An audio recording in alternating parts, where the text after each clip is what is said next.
ምን አይነት ሰው ነው ለትዳር የምትወደው ሲባል አጠር ብሎ ረዘም ያለ፣ ወፈር ብሎ ቀጠን ያለ እንዲህ ፍጥረት የለም። በቃ አንተ አትፈልግም ማለት ነው እንጂ የሚባለው እንደዚህ አይነት ምርጫ ሊኖራቸው። ሙታንነትን መርጠ ሲኦልን አልፈልግም ምን ማለት ነው? አይሆንም። የሃይማኖት ስም ብቻ እያየን የቤተ እምነት ጉዳይ ብቻ ጉዳዩን እያደረገን የምንኖር ሰዎች አደጋ ውስጥ እንገባለን። በሙታንነት እየተኖረ ሙታንነት ከሚያሳጣን ነገር ነፃ መሆን አንችልም።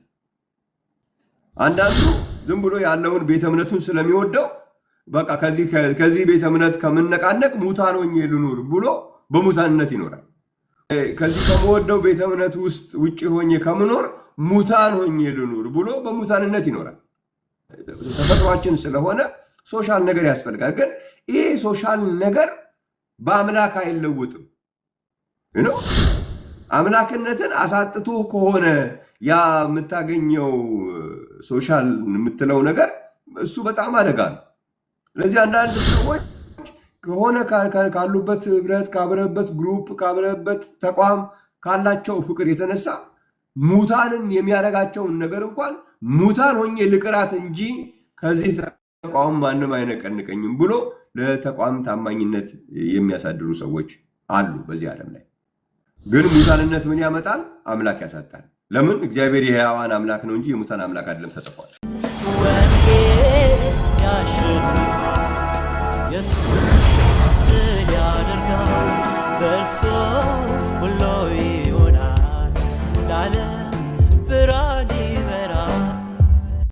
እግዚአብሔር የተመሰገነ ይሁን።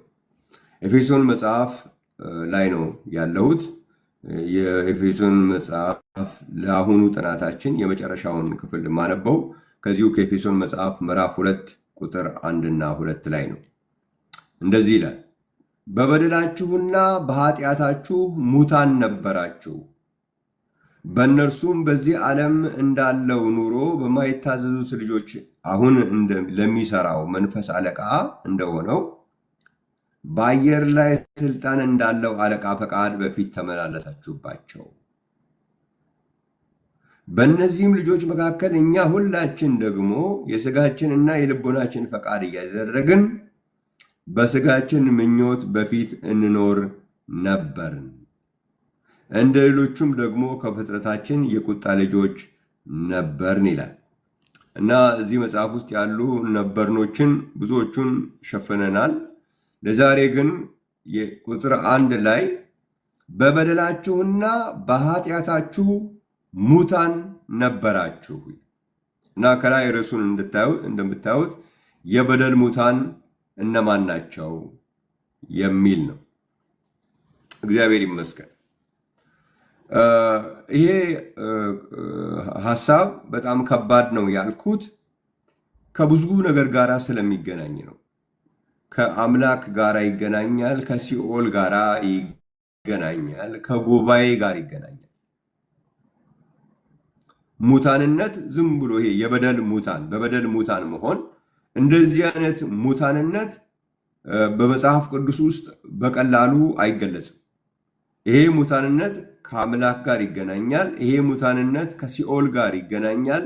ይሄ ሙታንነት ከጉባኤ ጋር ይገናኛል። እንዴት ከአምላክ ጋር ይገናኛል? እንዴት ከሲኦል ጋር ይገናኛል? እንዴት ደግሞ ከጉባኤ ጋር ይገናኛል የሚለውን ነገር ቶሎ ቶሎ አሳያቸዋለሁ እና መጀመሪያ መጀምረው ከአምላክ ጋር ያለውን ነው። መጽሐፍ ቅዱሳችንን ወደ ማርቆስ ወንጌል ላይ ብንሄድና ብንከፍት ሰዎች ሙታን መሆን ዝም ብሎ ቀላል ነገር አይደለም ያልኩበትን የመጀመሪያውን ምክንያት ማየት ትችላላችሁ። እዚህ ማርቆስ ወንጌል ምዕራፍ 12 ላይ ቁጥር 24 ጀምሮ እንደዚህ ይላል። ኢየሱስም መልሶ እንዲህ አላቸው፣ መጽሐፍትንና የእግዚአብሔርን ኃይል አታውቁምና ስለዚህ የምትስቱ አይደለምን? ከሙታንስ ሲነሱ በሰማያት እንዳሉ መላእክት ይሆናሉ እንጂ አያገቡም፣ አይጋቡም። ስለ ሙታን ግን እንዲነሱ እግዚአብሔር ስለሙታን ግን እንዲነሱ እግዚአብሔር እኔ የአብርሃም አምላክ የይስሐቅም አምላክ ያዕቆብም አምላክ ነኝ እንዳለው በሙሴ መጽሐፍ በቁጥቋጦው ዘንድ የተጻፈውን አላነበባችሁምን? የሕያዋን አምላክ ነው እንጂ የሙታን አምላክ አይደለም። እንግዲህ እጅግ ትስታላችሁ አላቸው። እንግዲህ ምን አላቸው? እግዚአብሔር የሕያዋን አምላክ ነው እንጂ የሙታን አምላክ አይደለም ማለት። እግዚአብሔር ይመስገን። ይሄ ሙታንነት ዝም ብሎ ሙታን ወይም የሕያውነት ተቃራኒ ብቻ ተደርጎ የሚቀመጥ አይደለም። ሙታንነት አምላክ ያሳጣል።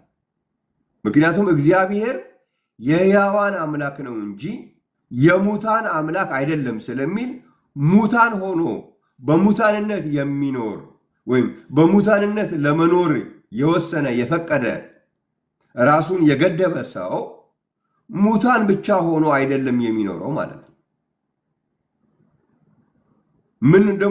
ምን ያጣል? አምላክ ደግሞ ያጣል። ምክንያቱም አምላክ የሕያዋን አምላክ እንጂ የሙታን አምላክ አይደለም ማለት። እግዚአብሔር የተመሰገነ ይሁን። ስለዚህ የኤፌሶን ሰዎችን ሐዋርያ ጳውሎስ በበደላችሁና በኃጢአታችሁ ሙታን ነበራችሁ ሲል አምላክ የሌላችሁም ጭምር ነበራችሁ ማለት ነው። እግዚአብሔር ይመስገን። ይሄ በበደል ምክንያት አምላክ ማጣት ማለት ነው። በፍጥረት በኩል ሁሉም የእሱ ፍጥረቶች ናቸው። ይሄ በበደል በሚመጣው ሙታንነት ግን ሰው አምላክነቱን ያጣል ማለት ነው። እግዚአብሔር የሕያዋን አምላክ ነው እንጂ የሙታን አምላክ አይደለም። ስለዚህ በሙታንነት ለመቀጠል ስንመርጥ የሃይማኖት ጉዳይ አይደለም ማለት ነው። አሁን አንዳንድ ጊዜ ስለ መንፈሳዊ ነገር ሲናገር ስለ ቤተ እምነት ነው ብዙ ጊዜ የሚነሳው። ይሄኛው የምንትስ ቤተ እምነት ነው፣ ይሄ የምንትስ ቤተ እምነት ነው፣ ይሄ የምንትስ ቤተ እምነት ነው። እንደዛ አይነት ነገሮች ናቸው ያሉት። ጉዳዩ ከዛ ያልፋል። ስለዚህ ሐዋርያው ጳውሎስ የኤፌሶንን ሰዎች ሙታን ነበራቸው ናቸው። ያ ሙታንነት ከነሱ ጋር የነበረው ሙታንነት ተቀየረ ማለት ነው። ሙታን ነበራችሁ። እግዚአብሔር ይመስገን። ሌላው ሙታንነት ከሲኦል ጋር ይገናኛል ብያቸዋለሁ። እንዴት ነው ከሲኦል ጋር የሚገናኘው? መዝሙረ ዳዊት 115 ላይ ብንሄድ መዝሙረ ዳዊት 115 ላይ እኔ ሙታን ሆንኩኝ አልሆንኩኝ ከሙታንነት ወጣው አልወጣው ምን ችግር አለው የሚል ሰው ችግር አለው። ዝም ብለን ይሄ የሃይማኖት ስም ብቻ እያየን የቤተ እምነት ጉዳይ ብቻ ጉዳዩን እያደረገን የምንኖር ሰዎች አደጋ ውስጥ እንገባለን። በሙታንነት እየተኖረ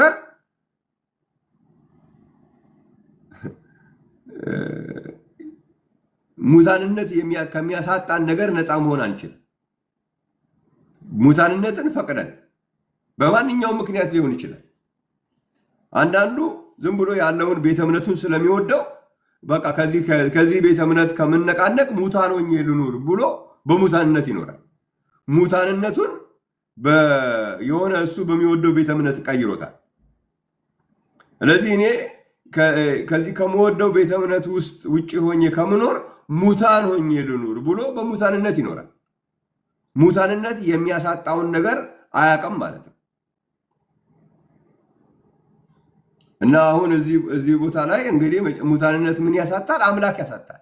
እግዚአብሔር የሕያዋን አምላክ ነው እንጂ የሙታን አምላክ አይደለም ስለሚል ዝም ብላ አንድ የሆነ ቤተ እምነት ውስጥ ቁጭ ብዬ ግን አምላክ የሌለኝ ከሆንኩኝ ምንድነው ጥቅሙ? ከባድ ኪሳራ ነው የምንወስነው በራሳችን ላይ ማለት ነው። እግዚአብሔር የተመሰገነ ይሁን። ያለንበትን የምንኖርበትን ህብረተሰብ ፌሎሺፕ መኖሩ ፌሎሺፑን መውደዳችን አለ አይደለም። አንዳንድ ሰዎች ስለሆንን ምንድን ነው የሚባለው? ይሄ በሳይንስ እንደሚያወራው ማን ኢዝ ሶሻል ቢንግ ይላሉ። ሶሻል ቢንግ ነው የሆነ አብሮ መኖር አብሮነት የግድ የሚፈልግ ፍጥረት ነው ሰው ማለት። ዝም ብሎ እንዲሁ ይመስላል እንጂ አብሮት የሚሆነው ከሌለው ሰው ሆኖ መኖር አይችልም። ብዙ ሰዎች ይጎዳሉ። ሰው ከህይወታቸው ሲወጣ ይጎዳሉ። ይሄ አሁን እስር ቤት የሚባለውንም ነገር ብትመለከቱ እሱ እኮ ነው የሶሻል ነገሮችን ነው የሚገደበው እኮ በእስር ቤት አንድ ሰው ታሰረ ሲባል እኮ አይጠፋም እኮ ግን ይሄ የሶሻል እንትኑ ከማህበረሰቡ ጋር ከህዝቡ ጋር የሚገናኝበት ምንድነው መጠን ነው የሚገደበው። ከዛ ታሰረ ይባላል ማለት ነው። ያ ህመም ነው ለሰው። በቃ ሰው ሶሻሊ የፈለገበት ሄዶ የፈለገበት ቦታ መንቀሳቀስ አብሮ መሆን ከሚፈልጋቸው ጋራ አብሮ የመሆን እድሉ ሲገደብበት ታሰረ ይባላል። እግዚአብሔር የተመሰገነ ነው። ስለዚህ ያ አለ እሱ ጥሩ ነው። እንትናችን ስለሆነ ተፈጥሯችን ስለሆነ ሶሻል ነገር ያስፈልጋል። ግን ይሄ ሶሻል ነገር በአምላክ አይለውጥም ነው። አምላክነትን አሳጥቶ ከሆነ ያ የምታገኘው ሶሻል የምትለው ነገር እሱ በጣም አደጋ ነው። ስለዚህ አንዳንድ ሰዎች ከሆነ ካሉበት ህብረት ካበረበት ግሩፕ ካበረበት ተቋም ካላቸው ፍቅር የተነሳ ሙታንን የሚያደርጋቸውን ነገር እንኳን ሙታን ሆኜ ልቅራት እንጂ ከዚህ ተቋም ማንም አይነቀንቀኝም ብሎ ለተቋም ታማኝነት የሚያሳድሩ ሰዎች አሉ በዚህ ዓለም ላይ። ግን ሙታንነት ምን ያመጣል? አምላክ ያሳጣል። ለምን? እግዚአብሔር የሕያዋን አምላክ ነው እንጂ የሙታን አምላክ አይደለም ተጽፏል። ሁለተኛው ከሲኦል ጋር ይገናኛል ብያቸዋለሁ። ከሲኦል ጋር የሚገናኝበት ደግሞ ቦታ መዝሙረ ዳዊት 115 ላይ ነው ያለው። መዝሙረ ዳዊት 115ን ስታዩ ይሄ ሙታንነት እና ሙታን መሆንን መምረጥ አውቀው ነውም ሆነ ሳናቀው ሙታን ለመሆን መምረጥ እስከ ሲኦል ጋር ይገናኛል። መዝሙረ ዳዊት ላይ በቅንፍ 115 አጠር ለማድረግ እግዚአብሔር ይመስገን ቁጥር 17 ላይ አነባለሁ። እግዚአብሔር ይመስገን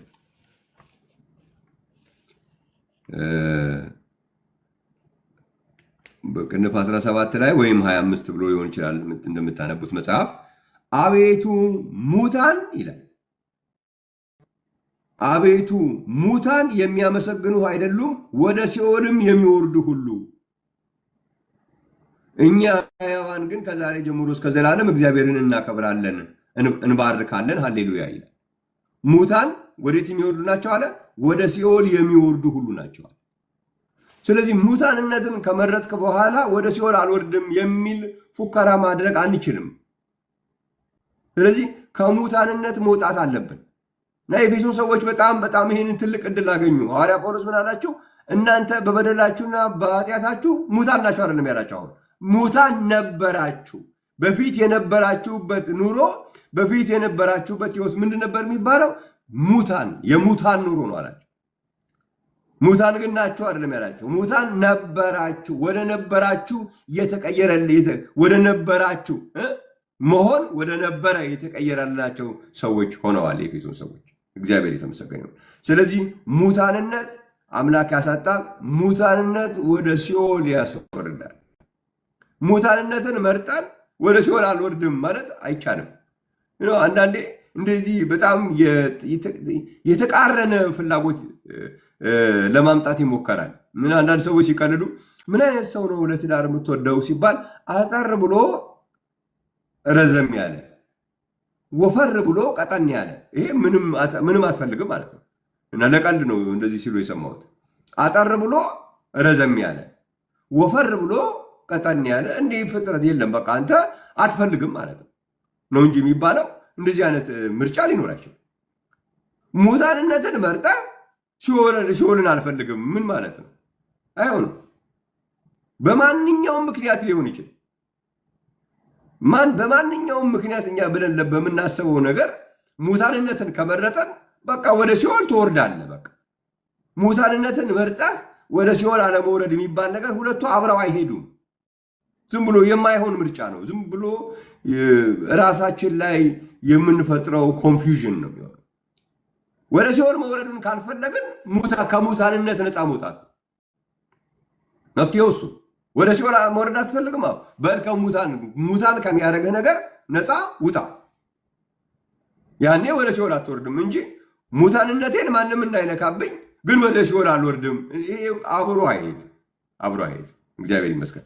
ሶስተኛው ይሄ ሙታንነት የሚገናኘው ከጉባኤ ጋር ነው። ከጉባኤ ጋር ከስብሰባ ጋር ይገናኛል። ዛሬ ስብሰባ ጉባኤ በጣም የተለየ ትኩረት ተሰጥቶት አያል። እስቲ አንድ ጥቅስ ላንብብ። መጀመሪያ ኢሳይያስ መጽሐፍ ምዕራፍ 59 ይቅርታ ምሳሌ ምዕራፍ 21 ቁጥር 16 ላይ ምሳሌ ምዕራፍ 21 ቁጥር 16 ላይ እንደዚህ የሚል ቃል ታገኛላችሁ። ምሳሌ ምዕራፍ 21 ቁጥር 16 በጣም የሚገርም አይነት ነገር ነው የተቀመጠው። መቼም እግዚአብሔር ይመስገን ስለ ቃሉ። ምሳሌ መጽሐፍ ምዕራፍ 21 ቁጥር 16 ላይ እንደዚህ ይላል፣ ከማስተዋል መንገድ የሚሳሳት ሰው በሙታን ጉባኤ ያርፋል። ከማስተዋል መንገድ የሚሳሳት ሰው በሙታን ጉባኤ ያርፋል። ተመልከቱ፣ የሙታን ጉባኤ ይባላል። ሙታንነት ከአምላክ ጋር ይገናኛል። ሙታንነት ከሲኦል ጋር ይገናኛል። ሙታንነት ደግሞ ከጉባኤ ጋር ይገናኛል። ከማስተዋል መንገድ የሚሳሳተው በሙታን ጉባኤ ያርፋል ይላል።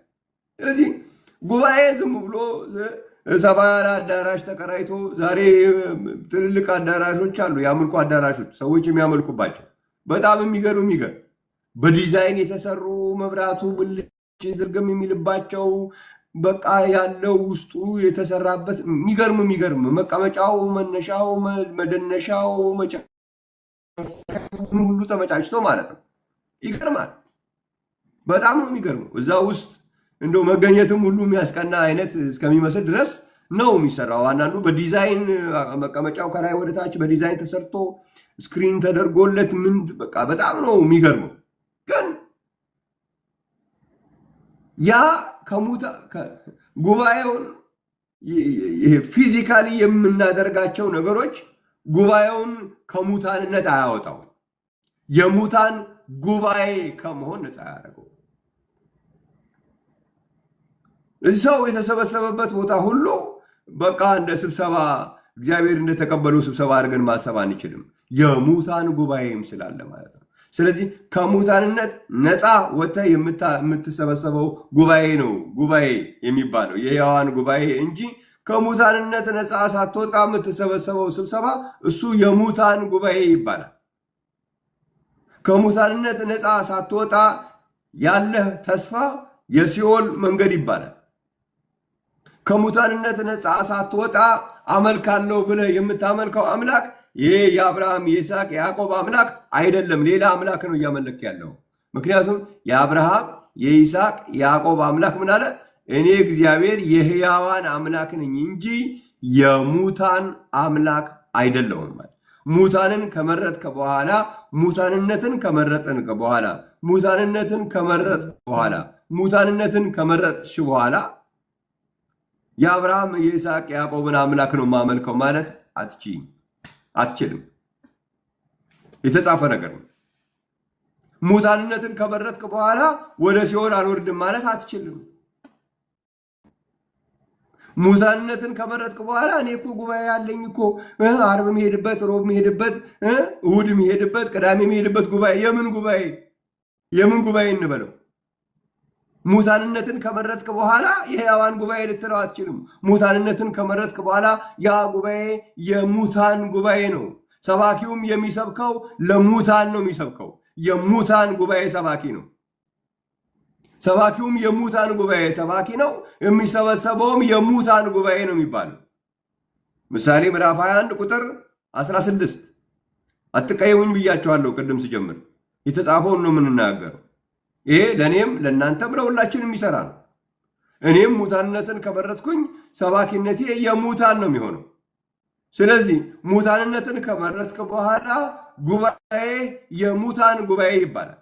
አንዳንድ ሰው ኧረ እዛ እኮ እንደዚህ ሆኖ እንደዛ ሆኖ ብሎ የሆነ ውጫዊውን ነገር በውጫዊው ነገር ሰው ብዙ አይነት የመገረም የመደነቅ ነገር ነው። እንደሱ አይደለም የሚሆነው። ጉባኤው ሙታንነትን ከመረጥክ በኋላ ምንም አይጠቅምም። የምትጫወተው ጊታር፣ የምትነካካው ኪቦርድ፣ የምትመሰንቆው፣ ክራሩ፣ ከበሮው ምኑ ሁሉ ጥቅም የለውም። ምክንያቱም የሙታን ጉባኤ አርጋዋል። ለምን? አንተ ሙታንነትን መርጠሃል። አንቺ ሙታንነትሽን መርጠሻል። ሰባኪው ሙታንነትን መርጧል። ወንዱ ሴቱ ሙታንነትን መርጧል። ከሙታንነት የሚያወጣውን ነገር አይፈልግም። ከሙታንነት የሚያወጣውን ነገር ካልፈለገ ደግሞ ጉባኤው የሙታን ጉባኤ ይባላል። ሰባኪው የሙታን ጉባኤ ሰባኪ ይባላል። የሚወርዱትም አንድ ቀን ወደ ሲኦል ይሆናል። አምላካቸው ደግሞ የአብርሃም የይስሐቅ ያዕቆብ አምላክ አይሆንም። ምክንያቱም የአብርሃም የይስሐቅ ያዕቆብ አምላክ ምርጫ መርጧል። ልናስገድደው አንችልም። ምን መረጠ? እኔ አለ የሕያዋን አምላክ ነኝ እንጂ የሙታን አምላክ አይደለሁም አለ። ይሄ ምርጫ ከአንተ አይደለም ይመጣው፣ ከእኔ አይደለም ይመጣው፣ ከአንቺ አይደለም ይመጣው። ይሄ ከራሱ ከአብርሃም ከይስሐቅ ያዕቆብ አምላክ ነው የመጣው። ምርጫ አድርጓል እሱ። እኔ አምላክ የምሆነው የሕያዋን አምላክ ነኝ እንጂ የሙታን አምላክ አይደለሁም ስላለ ይህንን ማስገደድ አንችልም። ስለዚህ ምንድነው ማድረግ ያለብን? እኛ የአብርሃም የይስሐቅ ያዕቆብ አምላክ የእኛ አምላክ እንዲሆን ከፈለግን ሙታንነትን ማስወገድ አለብን።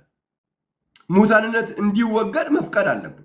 ወደ ሲኦል መውረድ እንዲቆም ከፈለግን የሆነ የሃይማኖት ተቋም አይደለም ያስፈልገን፣ ከሙታንነትን ነው ማስወገድ ያለብን። ጉባኤያችን የሙታን ጉባኤ እንዳይሆን፣ ሰባኪውም የሙታን ጉባኤ ሰባኪ እንዳይሆን ከፈለገ ምንድነው መሆን ያለበት? ሙታንነት ነው መወገድ ያለበት። እግዚአብሔር የተመሰገነ። ለዚህ ነው ሐዋርያ ጳውሎስ የኤፌሶን ሰዎች ምን አላቸው? እናንተ በበደላችሁና በኃጢአታችሁ ምን ነበራችሁ? ሙታን ነበራችሁ አላቸው። እግዚአብሔር ይመስገን። እንዴ እስካሁን የተነገረው ነገር ሁሉ እኮ በጣም ትክክል እኮ ነው። እውነት ነው።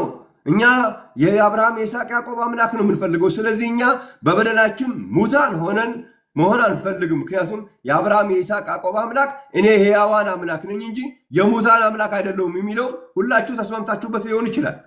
ብዙዎችም የሚስማሙበት ይመስለኛል። ወደ ሲኦል የሚወርዱ ሁሉ ሙታን ናቸው ብሎ ስለሚል ወደ ሲኦል መውረድ የሚፈልግ ማንም ስለሌለ በተለይ መጽሐፍ ቅዱስ ይዞ በተለይ የእምነት ተቋም ውስጥ ሆኖ ወደ ሲኦል መውረድ እፈልጋለሁ የሚል ሰው ያለ አይመስለኝም። ስለዚህ ሙታንነትን መጸየፍ አለብኝ ብሎ የሚቀበል ይመስለኛል።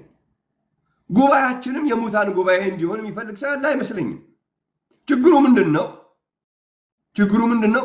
የኤፌሶን ሰዎች በበደላችሁና በኃጢአታችሁ ሙታን ነበራችሁ የተባሉት በጣም ብዙ ጊዜ ደጋግሜ የኤፌሶንን መጽሐፍ ጥናት በምናደርግበት ጊዜ በተደጋጋሚ እንደነገርኳችሁ የኤፌሶን ሰዎች ጉዳይ የሚጀምረው ከሐዋርያት ሥራ ምዕራፍ 19 ነው። እነሱ የፈቀዱትን ነገር አልፈቅድም ብለን እነሱ የታዘዙትን ነገር አንታዘዝም ብለን ለነሱ የሆነላቸውን ነገር ለኛ ማድረግ አንችልም። ምን ይላል ሐዋርያት ሥራ ምዕራፍ 19?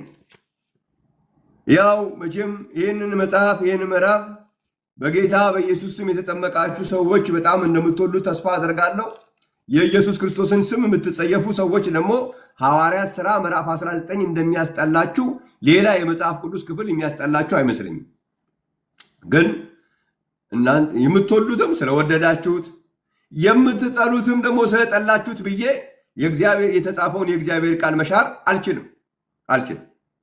ስለዚህ እነዚህ ሙታን ነበራችሁ የተባሉ የኤፌሶን ሰዎች በሐዋርያት ሥራ ምዕራፍ 19 ከቁጥር 1 ጀምሮ አጵሎስ በቆሮንቶስ ሳለ ጳውሎስ በላይኛው ሀገር አልፎ ወደ ኤፌሶን መጣ ይላል። ይህ ትልቅ ትርጉም አለው ለኔ። ምክንያቱም እያጠናን ያለነው የኤፌሶን መጽሐፍ ወደ ኤፌሶን መጣ የሚለው ትልቅ ጉዳይ ነው እና አንዳንዴ ትኩረት ሰጥቼ ወደ ቻይና አይደለም የሚለው ወደ አውስትራሊያ አይደለም ወደ ምናምን አይደለም። በጣም ስፔሲፊክ ጳውሎስ በላይኛው ሀገር አልፎ ወደ ኤፌሶን መጣ። አንዳንድ ደቀ መዛሙርት አገኘ። ባመናችሁ ጊዜ መንፈስ ቅዱስን ተቀበላችሁን አላቸው። እነሱም አልተቀበልንም፣ መንፈስ ቅዱስ እንዳለ እንኳን አልሰማንም አሉ። እንኪያስ በምን ተጠመቃችሁ አላቸው። በዮሐንስ ጥምቀት አሉ። ዮሐንስስ ከእርሱ በኋላ በሚመጣው በኢየሱስ ክርስቶስ ያምኑ ዘንድ ለሕዝብ እየተናገረ በንስሐ ጥምቀት አጠመቀ አላቸው። ከዛ ምን ይሆን ይላል ቁጥር 5 ላይ ይህንም በሰሙ ጊዜ በጌታ በኢየሱስ ስም ተጠመቁ። ጳውሎስም እጁን በጫነባቸው ጊዜ መንፈስ ቅዱስ ወረደባቸው፣ በልሳኖችም ተናገሩ፣ ትንቢትም ተናገሩ። ሰዎቹም 12 ያህሉ ነበር ይላል። እነኚህ የኤፌሶን ሰዎች በጌታ በኢየሱስ ስም ተጠመቁ። እነዚህን ሰዎች ሐዋርያው ምን አላቸው? እናንተ አላቸው በበደላችሁና በኃጢአታችሁ ሙታን ነበራችሁ። አሁን ነፃ ናችሁ። እናንተ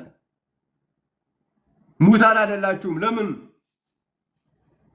በጌታ በኢየሱስ ክርስቶስ ስም ተጠምቀዋል።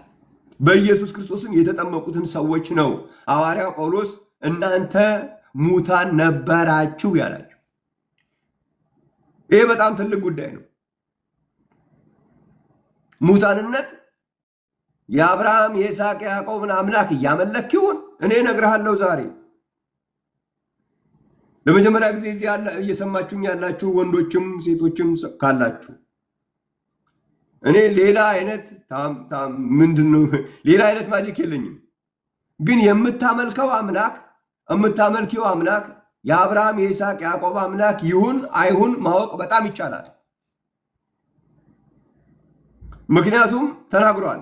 የአብርሃም የይስሐቅ ያዕቆብ አምላክ የሙታን አምላክ አይደለም።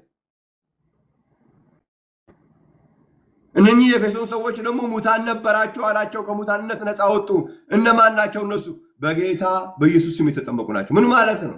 በጌታ በኢየሱስ ስም ለመጠመቅ ፈቃደኛ እስካልሆንክ ድረስ በጌታ በኢየሱስ ስም ለመጠመቅ ፈቃደኛ እስካልሆንሽ ድረስ ይሄ መጽሐፍ የሚያውቀው ይህንን ህይወት የሚያውቀው በሙታንነት ነው። ሙታን ነበራችሁ የተባለላቸው በጌታ በኢየሱስ ስም ለመጠመቅ ፈቃደኞች የሆኑ ናቸው። እናንተ ዛሬ አንዳንድ ጊዜ በኢየሱስ ስም መጠመቅን በኢየሱስ ስም አትጠመቂም ጥሩ ነው ምናምን ሲባል ምንድነው የሚመስላችሁ? ዝም ብሎ የሆነ የሃይማኖት ክርክር ነው የሚመስላችሁ አይደለ? ዝም ብሎ በዚህ በኩል አንድ አቋም አለው፣ በኢየሱስ ስም መጠመቅ ትክክል አይደለም የሚል ሰው የሆነ አቋም ያለው ሰው አለ። በዚህ በኩል ደግሞ በኢየሱስ ስም መጠመቅ አለባችሁ የሚል ደግሞ አቋም ያለው ሰው አለ። የሆነ በሁለት አቋም መካከል የሚደረግ ውይይት ነው የሚመስላችሁ። አይደለም። ጉዳዩ ሙታን የመሆንና ሙታን ያለመሆን ነው። ወይ ሙታን ነህ ወይ ሙታን አይደለህም፣ ወይ ሙታን ነሽ ወይም ሙታን አይደለሽም ነው እንጂ ዝም ብሎ በሃይማኖት መካከል የሚደረግ በአስተሳሰብ መካከል የሚደረግ የክርክር መንገድ መስሏችሁ ከሆነ በጣም ተሳስታችኋል። እንደሱ አይደለም ጉዳዩ። ሙታን ነበርክ ወይም ደግሞ ሙታን ነህ። ሙታን ነበርሽ ወይም ሙታን ነሽ። ሙታን ነበርኩኝ ወይም ሙታን ነኝ። ይሄ ነው ጉዳዩ። ስለዚህ ሐዋርያ ጳውሎስ እነዚህ በጌታ በኢየሱስ ስም የተጠመቁትን ሰዎች ምን አላቸው? እናንተ በበደላችሁና በኃጢአታችሁ ሙታን ነበራችሁ አላቸው። ስለዚህ መሆን ወደ ነበረ እንዲቀየርልህ ከተፈለገ በጌታ በኢየሱስ ስም ለመጠመቅ አትዘግይ። ይሄ ትሪኮቹን፣ ቴክኒኮቹን፣ ታክቲኮቹን ተዋቸው፣ አይጠቅሙም። በጌታ በኢየሱስ ስም እንዳትጠመቂ የሚነገርሽ ምንም አይነት ድሪቶ በጌታ በኢየሱስ ስም እንዳትጠመቅ የሚቀርብልህ የቴክኒክና የታክቲክ መዓት በሙሉ ያን በሙሉ እንደምናምን ገፍተህ ጥለህ በጌታ በኢየሱስ ስም ተጠምቀ በበደልና በኃጢአት ሙታን ከመሆን እንደ ኤፌሶን ሰዎች እንድትገላገል ዛሬ ይህንን የእግዚአብሔርን ቃል አቀርብልሃለሁ። በሙታንነት መቀጠል ከፈለክ ደግሞ በኢየሱስ ስም ለመጠመቅ አለመፍቀድ ማለት ደግሞ ዝም ብሎ በኢየሱስ ስም አለመጠመቅ ሆኖ አይቀርም። በኢየሱስ ስም አለመጠመቅ ማለት ሙታን ሆኖ መኖር ማለት ነው። ሙታን ነበራችሁ የተባለላቸው በጌታ በኢየሱስ ስም የተጠመቁት መሆናቸውን ካወቅ አንተ በጌታ በኢየሱስ ስም ላለመጠመቅ ስትወስን ሙታን ለመሆን ወሰንክ ማለት ነው። ሙታን ለመሆን ወሰንክ ማለት እነኛ ሶስቱ ነገሮች ይመጣሉ።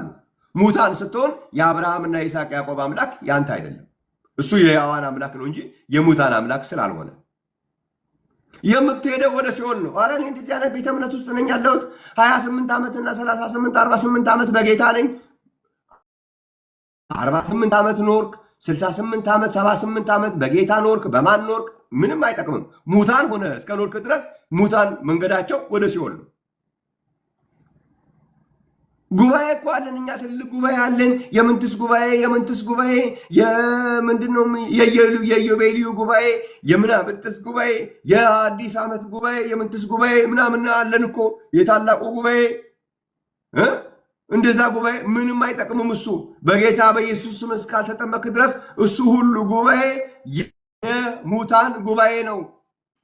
አንዳንዴ እንደ ኮምፒቲሽን ይደረጋል።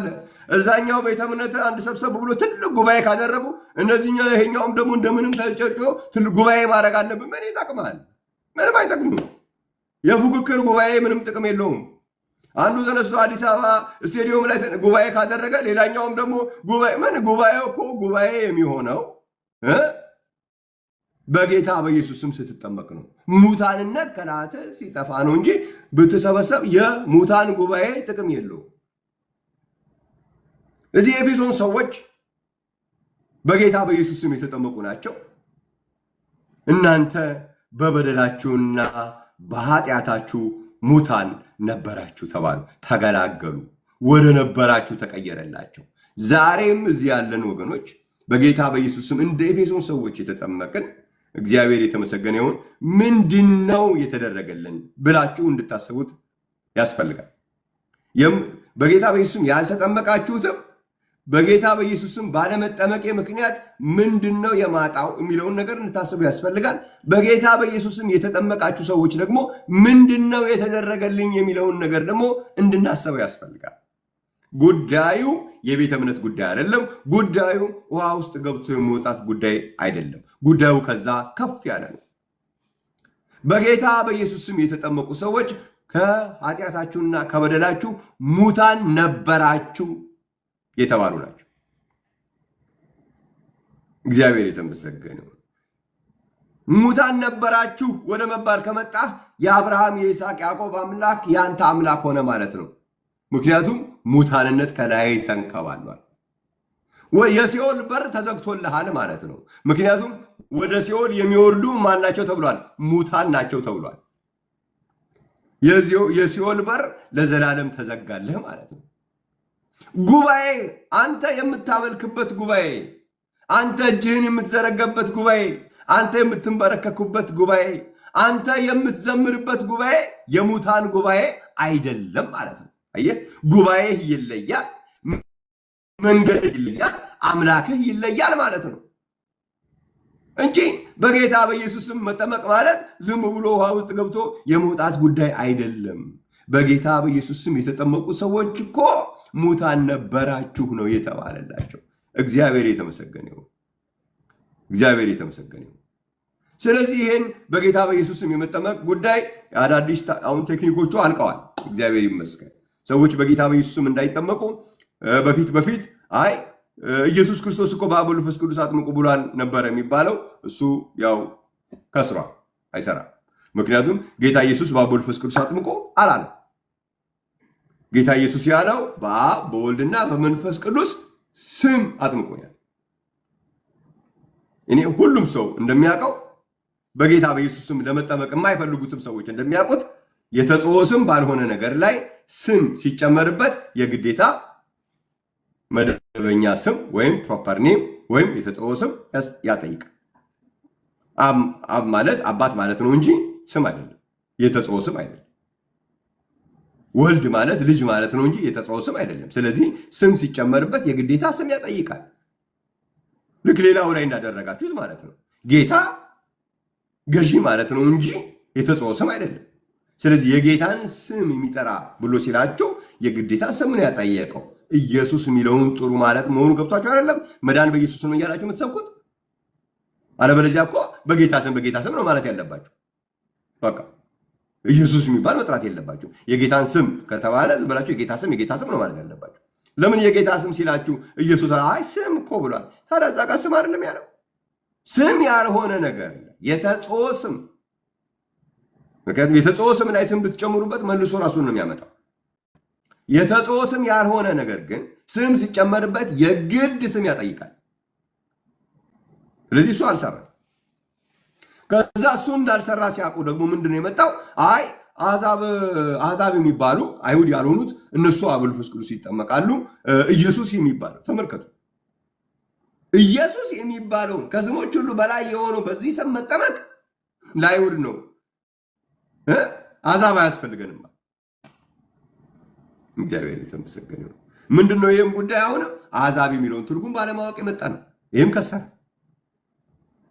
ምክንያቱም አሕዛብ የሚለውን ቃል የአማርኛ መጽሐፍ ቅዱሳችን ለሁለት ነገር ነው የሚጠቀሙ። አሕዛብ የሚለውን አይሁድ ያሉትንም አሕዛብ ይላል። እንደገና ደግሞ ሁሉ ህዝብን ሁሉ ለማለትም አሕዛብ ይላል። ይህን የተለያዩ ማስረጃዎችን መጽሐፍ ቅዱስ ላይ አይተናል።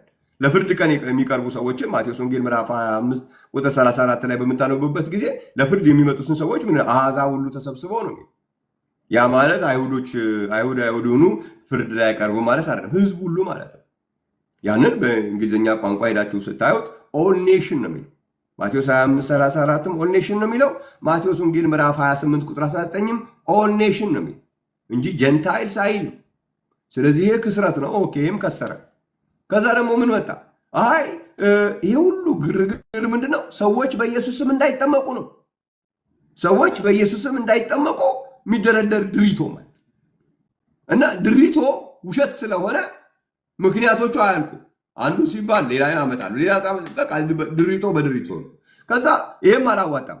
አይ ይሄ ነገር ኢየሱስ ክርስቶስ እኮ በአብ ወልድ መንፈስ ቅዱስ ነው ያለ ነው። አይ አይደለም፣ ስም ተብሏል። ስለዚህ የተጽኦ ስም ያልሆነ ላይ ስም ሲጨመር የግዴታ ስሙ እንዲያጠይቅ ነው። ስለዚህ አያስኬድን። ምን ይሻላል? ሌላ ለአሕዛብ ብንለው እሱም አላስኬድም። ምክንያቱም ኦል ኔሽን ነው የሚለው። እዛ ጋር ያለው አሕዛብ ሁሉ ህዝብ ማለት ነው እንጂ አይሁድ ያልሆኑትን ማለት እንዳልሆነ ተገለጸ። ከዛ ምን መጣ? ይሄ የኢየሱስ ስም ጥምቀት የውሃ አይደለም ብንልስ? በቃ የኢየሱስ ስም ጥምቀት የሚባለው የውሃ አይደለም። ዝም ብሎ የኢየሱስ ስም የሚባል አንድ ደግሞ ችልስ የሚደረግ ነገር ዝም ብሎ አንድ የሆነ የኢየሱስ ስም የሚባል ጥምቀት አለ ብንልስ? የውሃ አይደለም፣ የምን እንደሆነ አናውቅም። የውሃ አይደለ፣ የዘይት አይደለ፣ የምን አይደለ፣ የእሳት አይደለ፣ የምን እንደሆነ አይታወቅም። ግን የኢየሱስ የሚባል ጥምቀት እንፍጠር አሉ። የውሃ ጥምቀት እንዳይሆን እንዲማመጡ መጽሐፍ ቅዱሳችን በሐዋርያት ሥራ ምዕራፍ 10 ቁጥር 48 ላይ በጣም በግልጽ ምክንያት ተቀመጠ። እነዚህ እንደኛ መንፈስ ቅዱስን የተቀበሉ እንዳይጠመቁ ውሃን ይከለከላቸው ዘንድ የሚችል ማን ነው አለ? በኢየሱስ የሚጠመቁ ዘንድ አዘዛቸው። የውሃ ጥምቀት ነው። ኦኬ። ስለዚህ ይህም ከሰረ። ከዛ ደግሞ ሌላ መጣ። አያልቅም። አሁን ሌላ ከዚህ በኋላ ምን እንደሚፈለሰፍ አላውቅም። ሌላ ደግሞ አይ አጥማቂው በሌላ ስም ቢጠመቅ ተጠማቂው ደግሞ በሌላ ስም ቢልስ ምን ይሻላል? ኧረ እንደዚህ የሚባል ታሪክ የለም።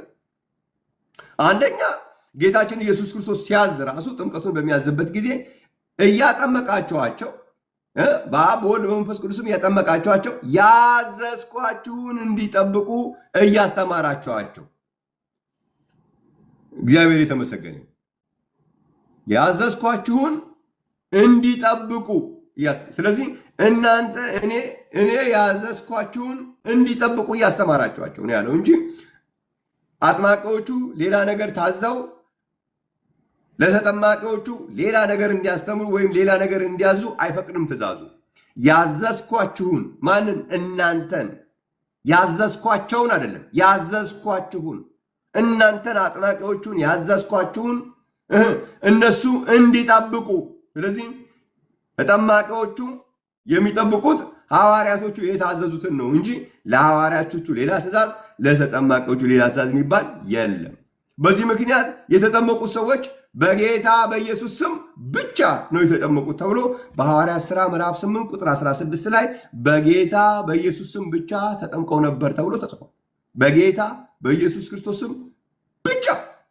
እንደዚህ ነው ሪፖርት የተደረገው እንጂ አጥማቂው ሌላ ተጠማቂው ሌላ የሚባል ነገር የለም። እሻው ምን ይሻላል? ድሪቶውን አቆሙ። የሚሻለው በኢየሱስ ስም ላለመጠመቅ የምትፈጥረውን ድሪቶ ተረት አቆሙ። አይጠቅምም። አያልቅማ። ይሄኛውን አልቅ አልሆነም፣ ይሄ አልቅ አልሆነም። አንድ ሁለት ሞክረህ እኮ ካልሆነ እኮ ይቆማል። ስለዚህ ተረትህን አቁመህ ድሪቶውን አቁመህ ሰዎች በኢየሱስም እንዳይጠመቁ የምትፈጥራቸውን ቴክኒክ ታክቲኮች በሙሉ አቁመህ ልክ በመጽሐፍ ቅዱስ ውስጥ እንዳሉ ሰዎች ህዝብ ሁሉ በጌታ በኢየሱስም እንዲጠመቅ መፍቀድ አለብን። ልክ በጌታ በኢየሱስም ስትጠመቅ የኤፌሶን ሰዎች የተጻፈላቸው ደብዳቤ ለአንተም ይሆናል። እነኚህ በጌታ በኢየሱስም የተጠመቁ የኤፌሶን ሰዎች አሕዛብ ናቸው። ምን ተባሉ? በበደላችሁና በኃጢአታችሁ ሙታን ነበራችሁ ተባሉ። ሙታንነት ተንከባለለ። ሙታንነት የተንከባለለው በሃይማኖት ቤት ውስጥ አንተ በፈለግከው ሃይማኖት ቤት ውስጥ ስትኖር አይደለም። ሙታንነት የተንከባለላቸው እነዚህ በጌታ በኢየሱስም የተጠመቁ ናቸው። ስለዚህ በኢየሱስም የተጠመቁ ሰዎች የተጻፈውን ደብዳቤ ተሸክመ የኔ ነው እስቲ መጽሐፍ ቅዱሳችሁን ቅዱሳን አንድ ጊዜ ኤፌሶን ምዕራፍ 2 አውጡ። ምን ይላል? በበደላችሁና በኃጢአታችሁ ሙታን ነበራችሁ ይላል። እስኪ ሃሌሉያ በሉ፣ እስኪ እልል በሉ፣ እስኪ አጨብጭቡ። እንዴት ሆኖ እንዴት ነው የሚጨበጨበው? እንዴት ነው ሃሌሉያ የሚባለው? እንዴት ነው እልል የሚባለው? እነኚህ እኮ የኤፌሶን ሰዎች እኮ በበደላችሁና በኃጢአታችሁ ሙታን ነበራችሁ የተባሉት እኮ በጌታ በኢየሱስ ስም ለመጠመቅ ፈቃደኞች ነበሩ። የኤፌሶን ሰዎች የፈቀዱትን ሳትፈቅድ እንዴት አድርገህ ነው ለኤፌሶን ሰዎች የሆነላቸውን ነገር ለአንተ ማድረግ ማትችል አይደለም?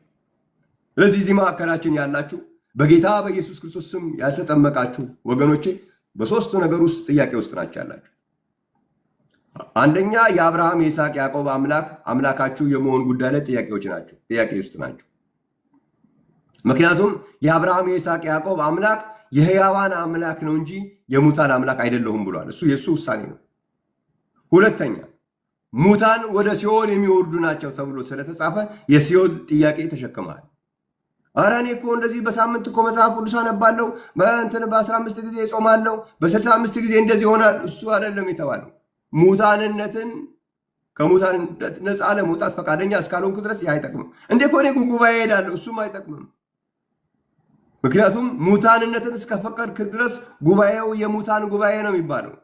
ኧረ እኛ ሰፈር እኮ ጉባኤ አለ። እናንተ ሰፈር ጉባኤ ይኑር፣ ከእናንተ ሰፈር አለፍ ብሎ ጉባኤ ይኑር፣ ከዛ ምራቅ ብለህ ጉባኤ ይኑር። ብትፈልግ በአውሮፕላን ሂድ፣ በጀት ተሳፍረህ ሂድ፣ ብትፈልግ በብሽክሌት፣ ብትፈልግ በሞተር ሳይክል፣ በምንም እየሄድክ የምትሄድበት ጉባኤ ቢኖር ሙታንነትን እስከፈቀድክ ድረስ ያ ጉባኤ የሙታን ጉባኤ ነው የሚባለው። ስለዚህ የኤፌሶን ሰዎች ከዛ ከሙታንነት ነፃ መውጣታቸውን ሐዋርያ ጳውሎስ አበሰራቸው።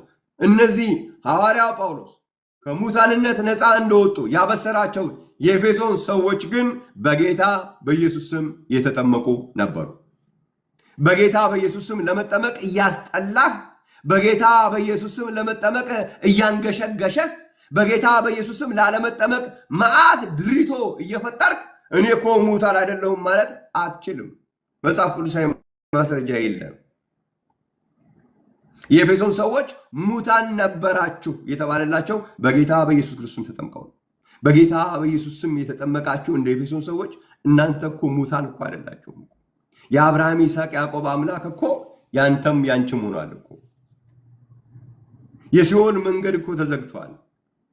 አንተ የምታመልክበት ጉባኤ፣ አንቺ የምታመልኩበት ጉባኤ እኮ የሙታን ጉባኤ እኮ። ይሄ ነው የሆነልን እኮ። ጉባኤ እኮ ሁሉም ይሄዳል እኮ አይደል? ያንተ ጉባኤ ግን ይለያል። ያንቺ ጉባኤ ይለያል። በጌታ በኢየሱስ ስም የተጠመቁ ሰዎች ጉባኤ የሙታን ጉባኤ አይደለም። እግዚአብሔር የተመሰገነ ይሁን። ይህንን ትልቅ ዕድል ነው ያገኘነው። ሲኦል ለዘላለም ሲዘጋልህ ምን ትላለህ? ጉባኤ የሙታን ጉባኤ እንዳልሆነ ስታውቅ ምን ትላለህ? የምታመልከው አምላክ የአብርሃም የይስሐቅ ያዕቆብ አምላክ መሆኑ ስታውቀው ምን ትላለሽ? ምን ይባላል? ይሄ ምን ይከፈላል? ምንድን ነው የሚባለው? ምንስ ይወራል? በምን ምክንያት ይሄን አገኘውስ ይባላል? ምን አየብኝስ ትላለህ? ምን አየብኝስ ትላለሽ? የተኛው ጽድቄ ታየ ትላለህ? እንዲሁ በቃ ዝም ብለን ስናመልከው፣ እንዲሁ ስናመሰግነው፣ እንዲሁ ስናከብረው የምንኖርበት ነገር አይደለም የተሰጠን። ሌላ እኮ ምንም የምንለው ነገር የለም። እግዚአብሔርን አክብሩት፣ እግዚአብሔርን አመስግኑት። የሱስ ድል ያደርጋል በእርሱ